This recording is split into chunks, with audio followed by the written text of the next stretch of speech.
Welcome to my channel. In this video, I will share with you how to disable login password on Mac Sequoia. So first click on this little Apple icon, then select System Settings. Now scroll down to Users and Groups.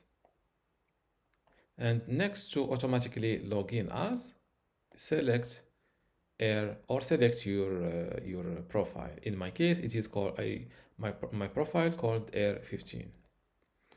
Now fill in your password and hit unlock. Let's fill in your password again and click on OK.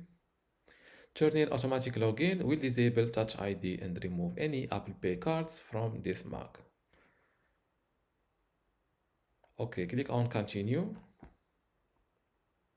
And just like this, when you restart your MacBook, yes, when you restart now, you will automatically log into this profile.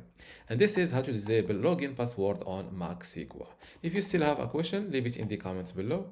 And don't forget to give this video a like. Thank you.